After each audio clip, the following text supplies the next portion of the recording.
యేసు ప్రభువారి శ్రేష్టమైన ఘనమైన నామములో శుభములు తెలియజేస్తా ఉంటున్నాం. 3 సంవత్సరాల సంపూర్ణ బైబిల్ పర్యటనకి ఆహ్వానిస్తా ఉంటున్నాం. కీర్తన 60. కీర్తన 60లో దావీదు ఎదోమీయుల మీదకి వెళ్ళినప్పుడు పైన రాస్తా ఉంటారు. 4 హెడ్డింగ్ లో పైన ఉంటున్న శీర్షికలు రాస్తా ఉంటారు. 18,000 మందిని యోవాబు జయించినప్పుడు జరిగిన సందర్భము అని రాస్తా ఉంటారు. ప్రాముఖ్యంగా 2వ సమూయేలు గ్రంథం 8వ అధ్యాయం 13, 14 వచనాలు మనం చూసినప్పుడు 13వ వచనంలో దావీదు 18 మందిని ఆ ఉప్పు లోయలో ఎదోమీయులని ఆయన సంహరించి తిరిగి వచ్చినప్పుడు ఆయన ప్రఖ్యాతి పెరుగుతూ వచ్చింది. అంతేకాకుండా ఆయన ఇదోం అంతటిని ఆయన ఆధీనంలో తీసుకున్నాడు, వారిని అణిచివేస్తా వచ్చాడు అనే మాటని మనం దేవుడు తాను ఎక్కడికి వెళ్ళినా అక్కడ దేవుడు తనకి విజయం ఇచ్చినట్టు మనం చూడొచ్చు. ఈ వెనక చరిత్ర మనం చూస్తే దావీదు సిరియా మీదకి యుద్ధానికి వెళ్ళేటప్పుడు, లేకపోతే సిరియా మీదకి యుద్ధం వెళ్ళేటప్పుడు ఆకస్మికంగా ఏ హెచ్చరిక లేకుండా కూడా ఎదోం వాళ్ళు దక్షిణం నుంచి యూదా మీద దాడి చేశారు. ఎప్పుడైతే ఇలాంటి పరిస్థితి వచ్చిందో, దావీదు ఒక యుద్ధంలో ఆయన నిమగ్నమైనప్పుడు ఆకస్మికంగా తెలియని పరిస్థితుల్లో ఎప్పుడైతే ఎదోమీయులు దాడి చేశారో దావీదుకి ఏం అర్థం కాని పరిస్థితి, దావీదు ఎటు దిక్కు తోచని పరిస్థితి, ఎటు వెళ్ళాలో అర్థం కాని పరిస్థితులు.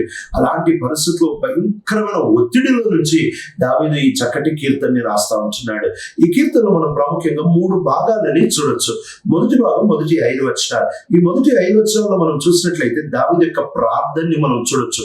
ఆయన మొదటి వచనంలో అంటున్నాడు, ప్రభా నువ్వు మమ్మల్ని ఎందుకు వదిలేసావు ప్రభా, నువ్వు మమ్మల్ని ఎందుకు తృణీకరించేసావు ప్రభా, నువ్వు మమ్మల్ని ఎందుకు తోసేసావు ప్రభా అని అంటున్నాడు. అంటే ఇంకో మాటలో దావీదు ఒక యుద్ధానికి వెళ్ళేటప్పుడు అదేదో ఒక రాజకీయమైన యుద్ధం మాత్రమే, లేకపోతే అదేదో ఒక కేవలం సామాన్యమైన భూమి మీద జరుగుతున్న మామూలు యుద్ధాలుగా మాత్రమే దావీదు చూడట్లేదు, కానీ ప్రతి దాని వెనకాల దేవుని యొక్క సార్వభౌమ హస్తాన్ని దావీదు చూడగలుగుతా ఉంటున్నాడు. ప్రతి దాని వెనకాల దేవుని యొక్క అద్భుతమైన హస్తాన్ని చూడగలుగుతా ఉంటున్నాడు. ఈ అద్భుతమైన ఈ సార్వభౌమ హస్తాన్ని ఆయన చూడగలుగుతా ఉంటున్నాడు. కాబట్టి ఆయన ప్రార్థన చేస్తా ఉంటున్నాడు.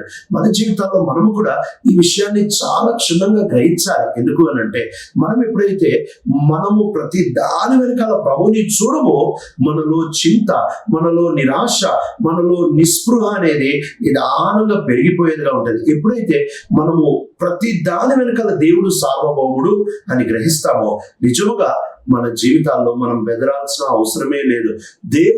దేవుని సార్వభౌమత్వము, మన చింత రెండు ఒకేసారి ఉండడం అసాధ్యము. రెండు వ్యతిరేకమైన.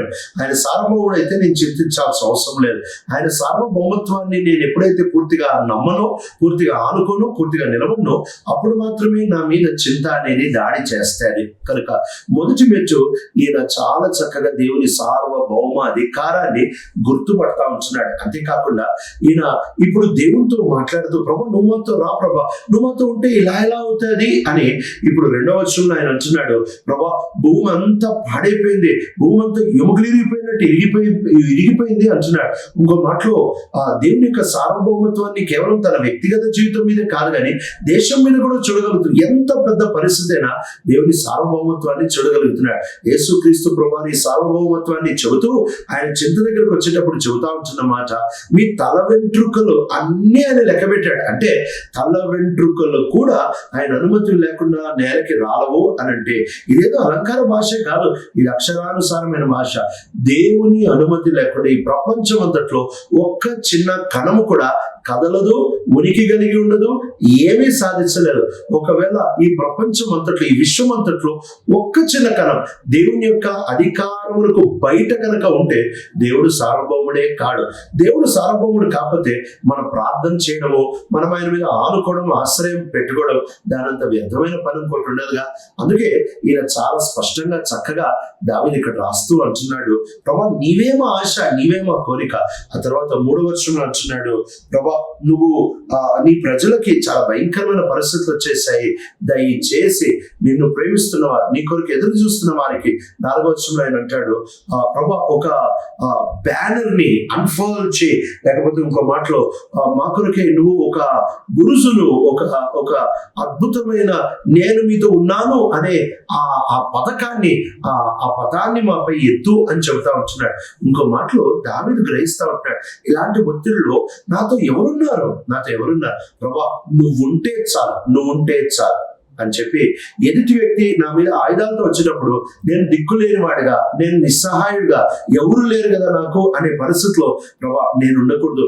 నా మీద నీ నీ నీ జెండా ఉండాలి, నా మీద నీ నీ నీ నీ నీ నీ యొక్క అద్భుతమైన పేరు ఉండాలి, నీ యొక్క ఫ్లాగ్, నీ యొక్క బ్యానర్, నీ యొక్క అద్భుతమైన రుజువు నా మీద ఉండాలి, నీ నీ నీ ప్రతీకి నా మీద ఉండాలి అని చెబుతా ఉంటాడు. ఇది దావీదు యొక్క నిజమైన అద్భుతమైన ప్రార్థనగా మనం చూడొచ్చు. ఈ ప్రార్థన దావీదు చేస్తూ చివరికి 5వ వచనం దగ్గరికి వచ్చేటప్పుడు అంటాడు, ప్రభా నీవు గనక మమ్మల్ని విడిపిస్తే మాత్రమే మేము విడిపించగలం, లేకపోతే మేము విడిపించడం అసాధ్యము. కనుక దావీదు ఇలాంటి పరిస్థితుల్లోకి వెళ్ళేటప్పుడు దేవుడు తన పక్షంగా ఉంటే చాలు, దేవుడు తనతో పాటు వస్తే చాలు, దేవుడు ప్రతి దాని వెనకాల ఉన్నాడు అనే ఈ మూడిటిపై తన యొక్క నమ్మకాన్ని చక్కగా కూర్చోబెట్టుకుంటా వచ్చున్నాడు. ఈనాడు మనము కూడా ఏ పరిస్థితికి పరిష్కారము కూడా దేవుని యొక్క గుణగణాలలోనే ఉంటాయి.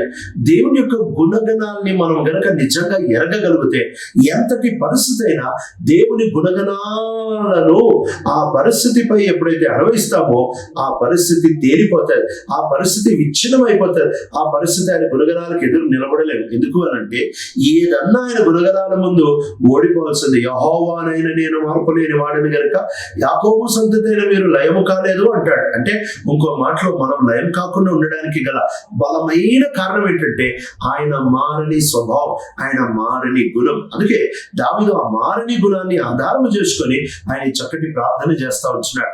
ఇప్పుడు రెండో భాగము 6వ వచనం నుంచి 8వ వచనం వరకు మనం చూసినట్లయితే ఇక్కడ ఆయన ఈదోము గురించి, ఆ తర్వాత మోయాబు గురించి రాస్తూ ఆయన ఈ అక్కడ భౌగోళిక పరిస్థితుల గురించి రాస్తా ఉంటున్నాడు. ఆయన సుకోతు అని రాస్తాడు.